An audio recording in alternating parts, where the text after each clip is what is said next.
Alright, yo, it's Smoking with Tuto. Across from me, introduce yourself, my man. I'm killJayce, KMF, keep moving forward type shit. Okay, tight shit. So, where you originally from, bro? I'm from Mass. Mass?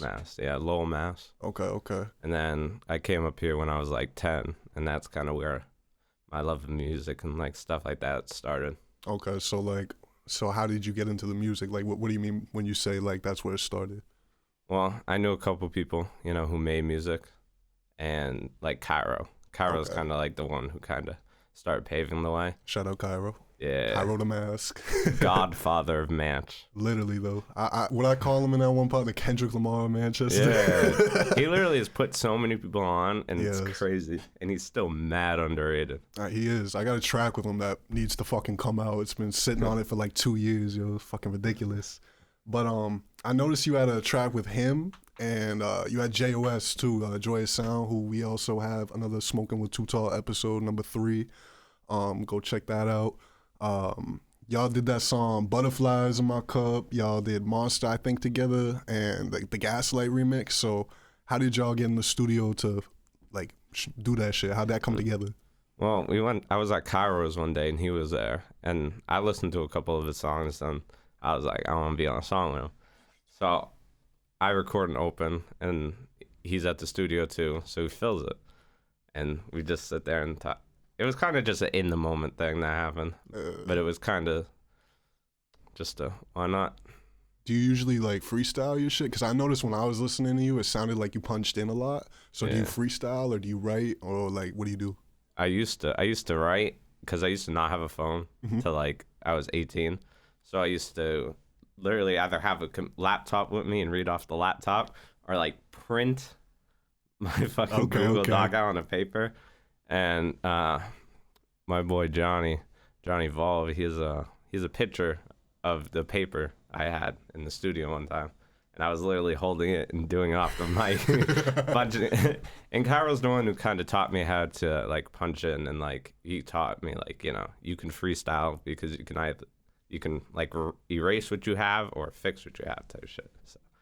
Yeah, I was in the studio with Cairo one time, and I was like, yo, can you give me any tips? And he was like, yo, you need to stop trying to do it all in like one take. You gotta punch in on these lines. And like ever since like he told me that, I was like, oh, that makes so much more fucking sense. Like, yeah.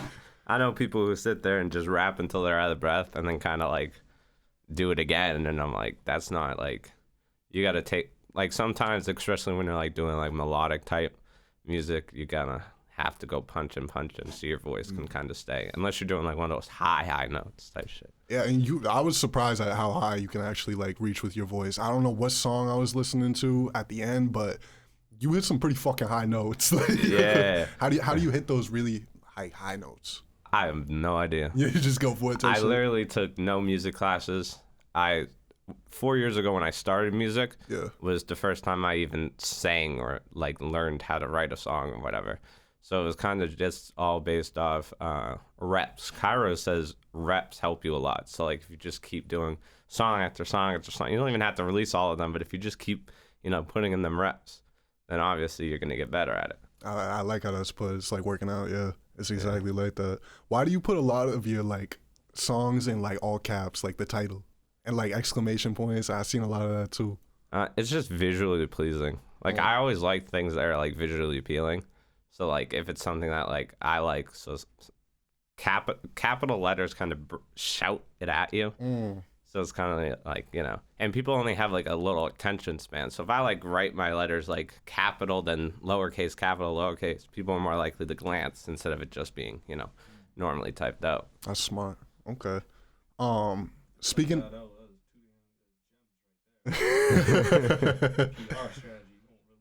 Online in the digital class, that's 10 courses for $500 to explain that one concept. Literally.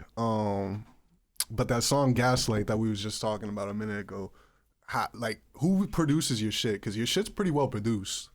Normally I get my beats off YouTube, but I just have like good people mix and master my shit. So like Cairo, the Gaslight song was mixed and mastered by Shisco. Okay, yeah, I've heard that. Yeah, and I've made a couple of songs with him type shit. And he pulled up to my crib. He had his whole setup and everything, and we recorded that. And he was like teaching me on like confidence and stuff about with my lines, and told me to go again when I needed to. And he, engineered that and made my vocals sound as good as they did. So, like, you used to go by a different name when I like first like knew you. What was the name again? Jason is amazing. So why the name change? Cause when I first started it, had no idea what kind of name I wanted to have, and I was like dying to release my first song. Cause like when I release, it's like I want to release over and over and over again. Cause like the feeling it kind of gives you when you first release a song. It's addicting. Yeah, and shit.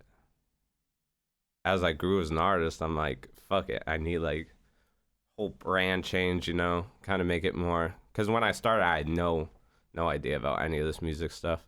But then once I was in it, I could easily, go back and start from the beginning, but with, more knowledge. I noticed like a lot of your music's very like colorful. I don't know how else to put it, but like it sounds colorful. Like when I think of it, like what were some of your inspirations like growing up? Like who did you listen to, like growing up? Yeah, I had an older sister, so it was a lot of like Ariana Grande, and Taylor Swift. And then my mom, she used to listen to old hip hop a lot, like Eminem, Biggie, DMX. The Lost Boys. The Lost Boys. The Lost Boys with Renee. Yeah, Renee has to be the hardest song I've ever heard in my life. I have that shit on my playlist to this day. That's such a hard record. And then the Beastie Boys. And then Sean Paul. A lot of Sean Paul. Okay. So it's kind of like, mixed where I got my music hearing from. And then when I first like started actually listening to music like my own, it was a lot of pop.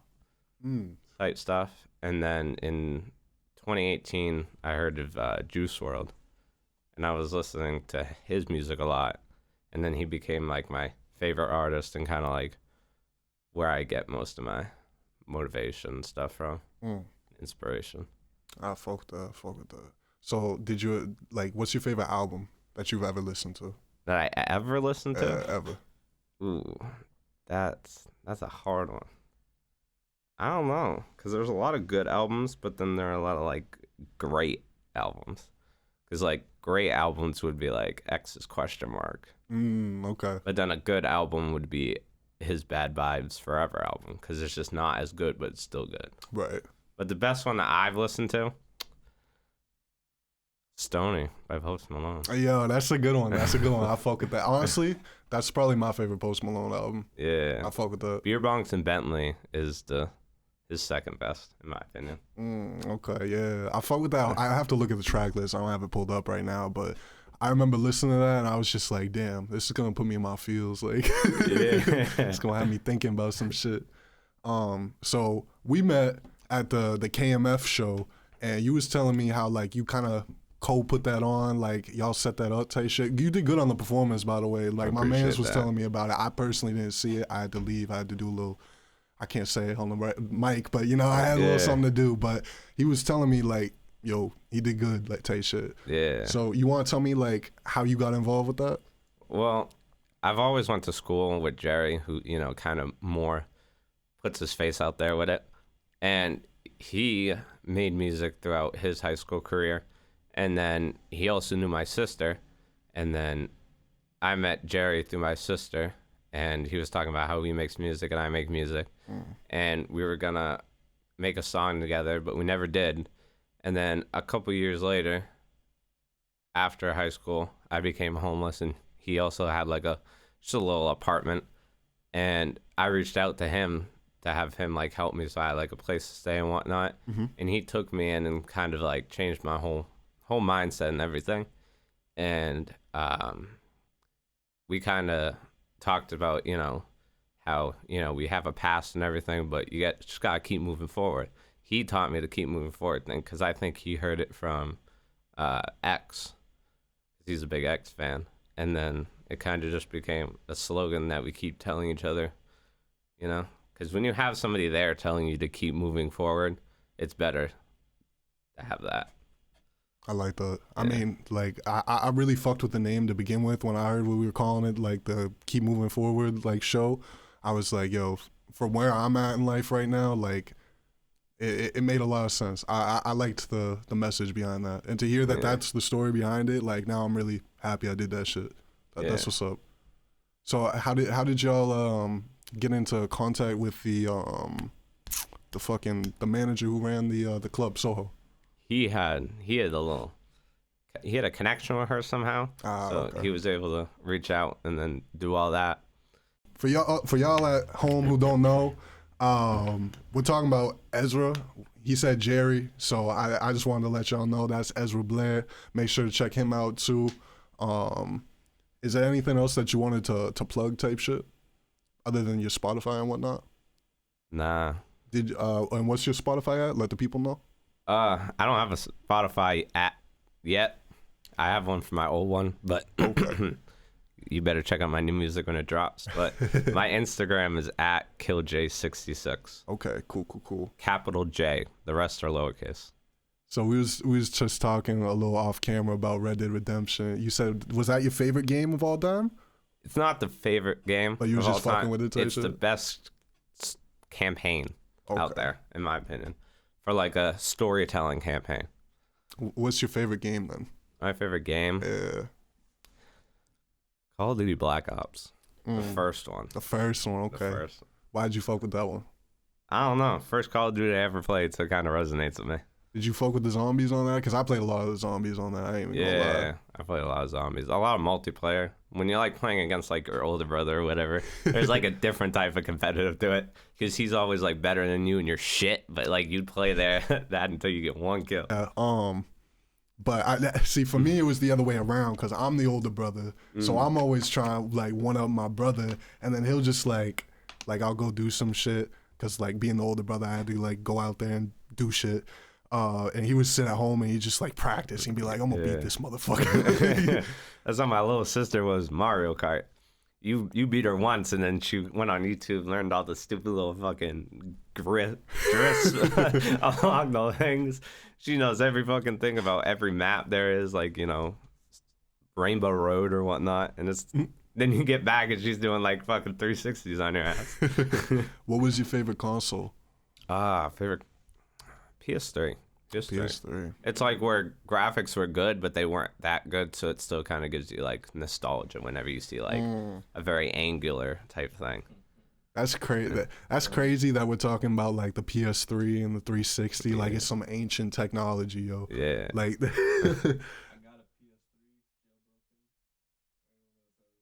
Yeah. Off camera, we have like he has every generation like set up from 1 to what is that? What are they up to? 5 now? Yeah. Fucking. Yo, so it's called Smoking with Too Tall. So I gotta ask, do you have any like crazy weed stories or times that you got like super faded and some shit popped off? Or? Nah. The first time I smoked was with my mom. Shout out, Mom. I love you. I got this blunt from my friend and I was like, Mom, how do I smoke this? So she takes it from me and she lights it and she takes a couple of hits off it and then she gives it to me and she's like, you know, just inhale and exhale type shit. First time I smoked, I didn't even really get like high like that. It wasn't until like the second time I smoked that I just got stupid, bro. Yeah. My eyes would just get like bloodshot red and shit and be squinting. I couldn't see shit. I'd just be laughing at everything, yo. I used to get high at school and like the dab pens and shit. And you used to walk in the bathroom and there used to be like a fucking meeting in the bathroom stall. Everybody's sitting there passing around strawberry shortcake and shit. A congressional meeting in the bathroom. Exactly. It's like it smells like a fucking food buffet when you walk in there because all the fucking flavors and shit you got. But it's better than that smelling like shit. So is that really a bad thing? That's true, but when it mixes, because they never. Oh shit, yo. Nah, I didn't even start smoking really until after high school because like a lot of the people that I was around, like I would see them smoking and they just didn't do shit with their life. So that kind of like made me not want to smoke growing up. But then I had an injury and they put me on all types of like pain medication and shit. And so I'd be in school. I remember I'd pop a pill in the morning. It was like a perk type shit.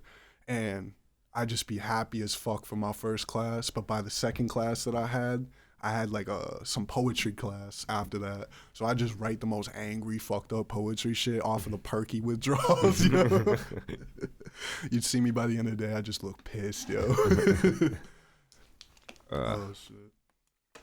Poetry class is crazy. I don't know what the fuck it was actually called, but it was like some type of English class or some shit. Yeah. I fuck with poetry because it's like, I want to write, like, I do music partially, like, so that way I can express myself that way. You know what I mean? Yeah. Like, I love the way, like, just writing lyrics. Like, I can kind of freestyle, but I'm not going to act like I freestyle like that. If I freestyle, it's because I'm punching in one line and then I'm thinking about what the fuck I'm going to say next and then punch in again type shit. Yeah. So, like, for me, I like to really take my time and, like, look at the lyrics. Like, every song is like a poem. Yeah. I don't know. I never really liked, like, old rap where, like, they would be like, this line is like 8 different like rhyme schemes, but then you have to go into like the 2 letters in the middle of this one word to talk about the rhyme scheme for the other one. I just really do. When I listen to music, it's more like I'm doing something and I need to put sound on in my mind, and it would kind of be more like melodies. Okay. Type shit. So like more singing type stuff. See, honestly, I wish. Like, I wish I had just a little bit of a higher voice so I could do, like, R&B type music. Yeah. Like, for me, I just love, like, 90s R&B, like, 2000s R&B. Like, Lauryn Hill is probably, like, The Miseducation, Lauryn Hill is probably my favorite album of all time. And just, like... I've never listened to it. Oh, my God, bro. You gotta listen to it. I've never... All these old albums that people are like, you should listen to this. Have you ever listened to this? I'm like, I haven't even heard of that album until you just told me. It's like... She only had that one album, but that album was fucking classic, yo. Yeah. Yeah, I definitely got to put you on to that. Like, she had that X Factor song, yo. I remember listening to that when I was young, and, like, that shit helped me through a lot of times. I ain't gonna lie. Like, it's just something about a woman's vocals, too. It just hits my soul different. Yeah. Have you ever heard of Eve? You said Eve? Nah. Yeah. She was part of the Rough Riders for, like, DMX and shit. Oh, okay.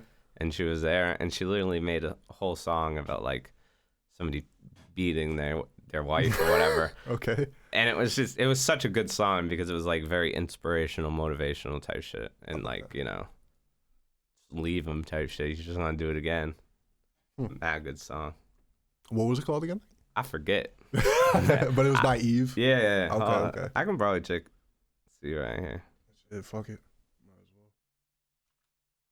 as well.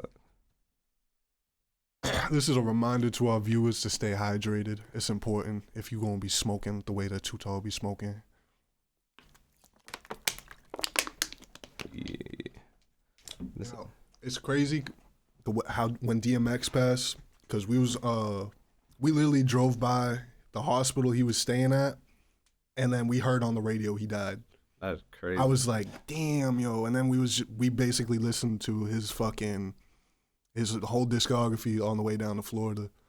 Yeah. I remember I can't believe DMX died, yo. Like, literally, because, like, it sounds like, oh, man, it's not that great. No, because it was, like, it was at the point where the last time I had looked online, it was, like, DMX in hospital, critical condition, you know, we don't know what's going on. Yeah. And then fucking, we're listening, we're jamming on the fucking local radio station, and then they're like, yo, no, word just came in, DMX has passed away, and like, they say the fucking town that we're in, we're on the highway, and I look at the exit sign, and it says the same name, we're in New Jersey, and fucking, it was just crazy. It was literally crazy. It was wild timing. Yeah. You said you listened to a lot of DMX growing up, correct? Yeah. So what's some of your favorite DMX? Oh yeah, you got that pulled up. What was that track called? The Eve is Love is Blind. Love is Blind. Okay. Good ass song. I feel like I've heard it. I must have heard of that shit. Oh, it's not about a woman getting beat. It's about a woman getting raped. Oh, okay. Yeah. I remember one time I was chilling with a shorty, and it was like the first time I ever chilled with her, right? And she puts on Kurt Cobain, and he has a song where he's like talking about rape and shit, yeah. And the lyrics are just like, rape, and like this is the first time I'm chilling with shorty, and I'm like, why are you playing this right now? Like, can we not, yo? But fucking, what was some of your favorite DMX tracks? It's definitely gonna be like, you know, the X Gonna Give It to You. Oh, yeah, those yeah. ones. His most, you know, popular songs, I guess you could say. I fucked with that.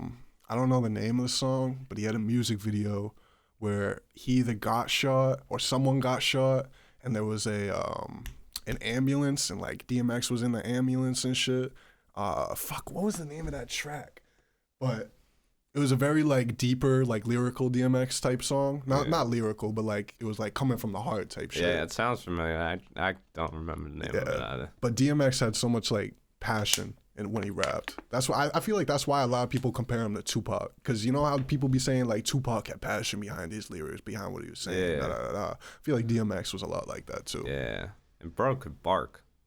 I'm not gonna lie. I was like, first time I heard DMX, I thought it was a dog.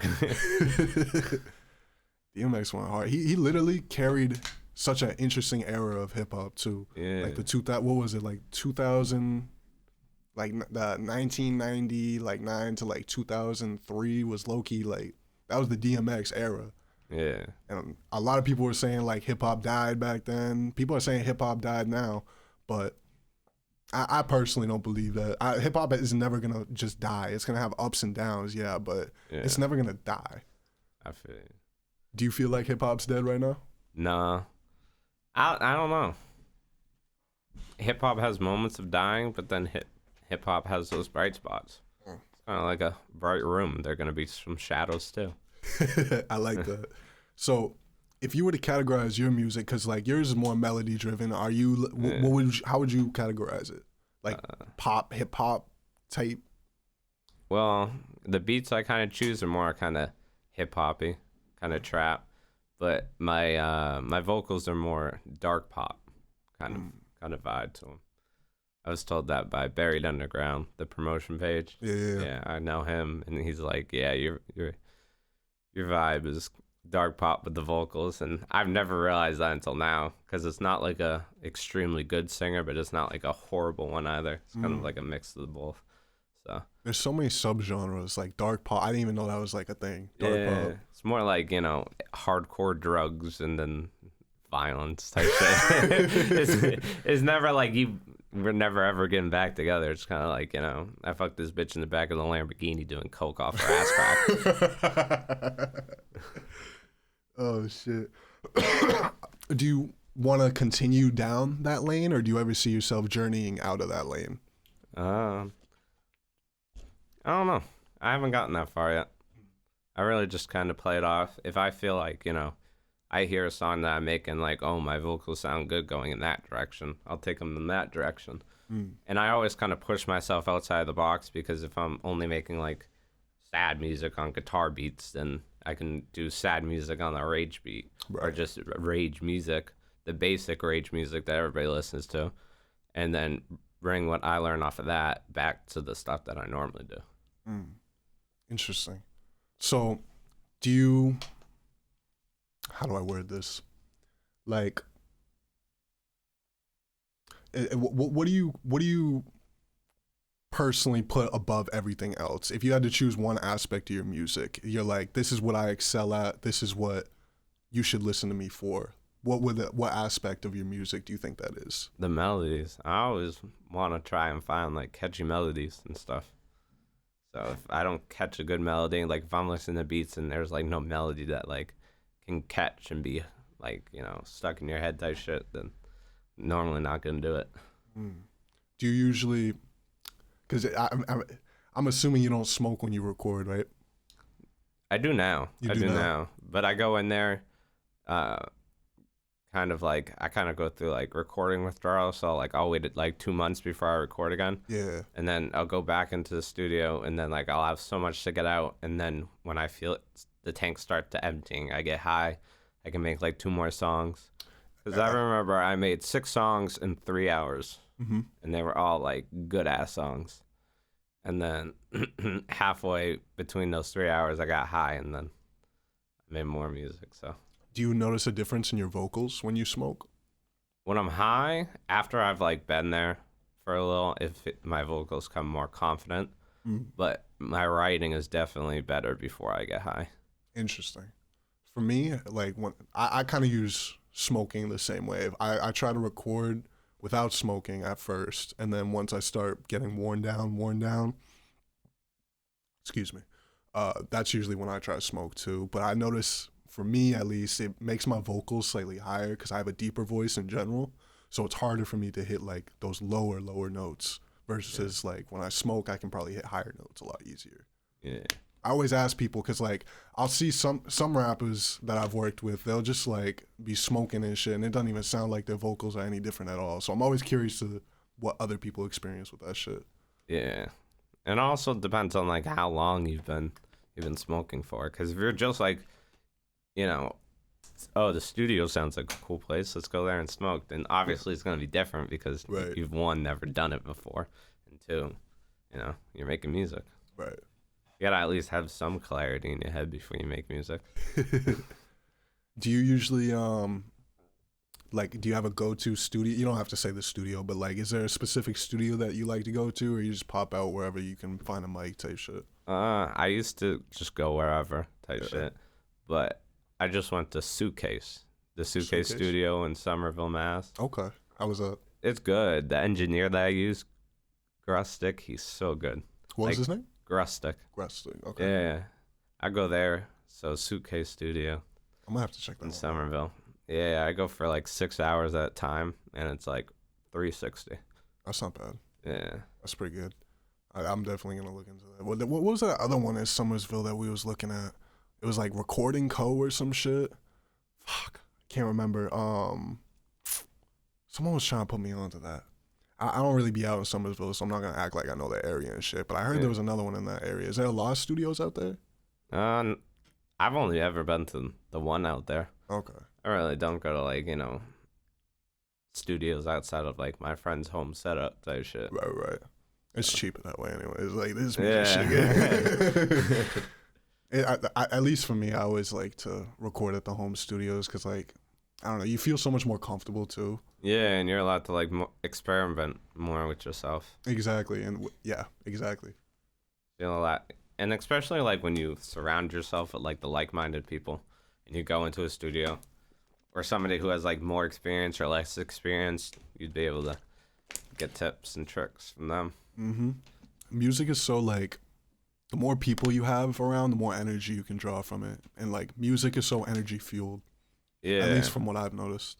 especially like when you watch like studio time videos with like popular rappers and shit. Yeah. They normally have like, you know, their girl or whatever there, and then like 4 to 5 of their friends in there and type shit, and then they just make music, and you know their friends support them. So it's good ass music. It's also smart to just bring like you said, that like rappers will bring in a bunch of girls and shit. I always try to make sure like I have at least one girl around, because like they're gonna hear the music way differently than we are, and Yeah. like that's a demographic that I'm trying to hit with my music as well. Like I'm trying to hit the guys and the women, so it's like Yeah, it's good to see their input. Pause if they on start. I was like, oh, hit the men and the women. Don't forget. Oh shit. But fucking nah, like if the shorties are loving it, you know it's gonna be a good track. Yeah, I've worked with a female artist before, and that just brings you to like a whole different experience. Yeah, what's that like? I don't know, cause like when you make heartbreak music or sad music that's in your feelings, that's your feelings from your perspective, from one side of the story, because you have normally heartbreak, you have the girl and you have the guy. So if you have a girl on the song too, then you can get like her to do her voice on like how she would feel in the situation based off like the hook. I love that. Yeah. I always love songs where it's like the male's perspective and the woman's perspective. Yeah. I know that Jordan Lucas has a song like that, but it's not about the girl and the boy perspective. It's from the perspective of a toxic man and like a non-toxic man. Was that the one with J. Cole? Yeah. Yeah. That one's so good. Like that shit's damn. And the music video is crazy too. Yeah, the music video is crazy. I just heard that for the first time like 4 months ago, some shit like that, and I was like, yo, this is fire.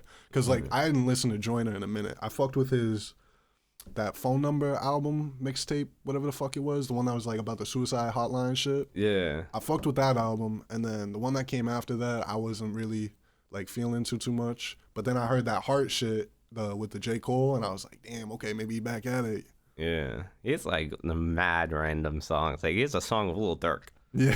And it's like, what? Song with Lil TJ. And then I always saw him with like J. Cole. So then he dropped a song with J. Cole.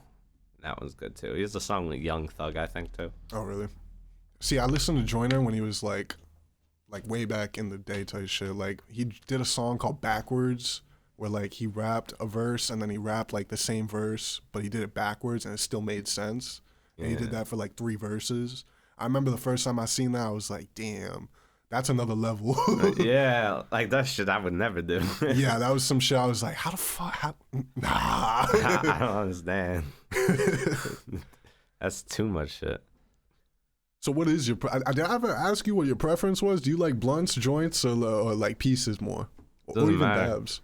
Doesn't matter. I did dabs once. I was so high, I felt like I was floating, bro.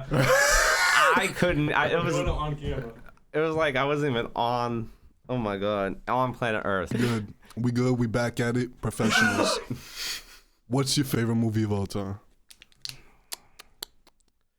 I don't have one. No. It's true. There's so many good movies. I can't like choose one. What was the one you was talking about in the car?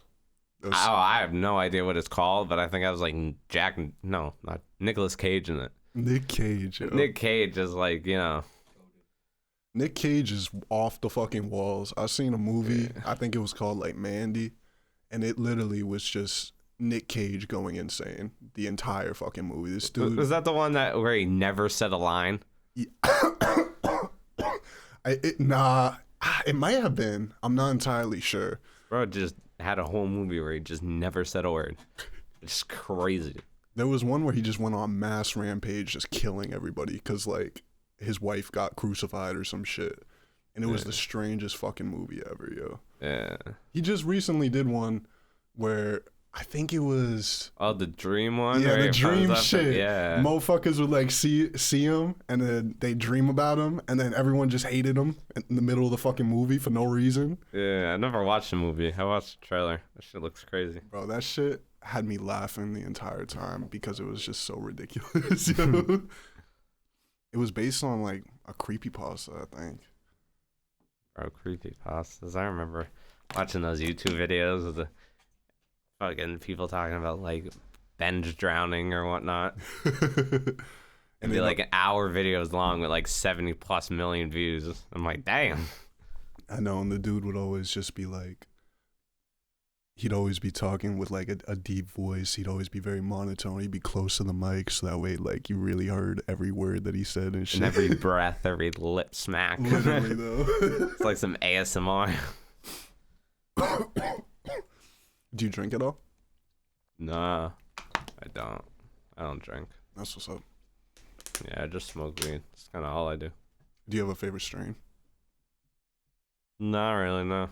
Nah, just be smoking gas. Yeah, kind of whatever my girl or my mom got. I'd smoke with them.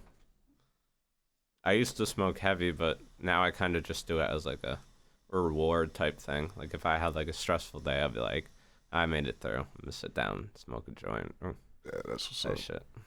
That's a healthy way to look at it. A lot of people, it is easy to abuse it very quickly. Yeah.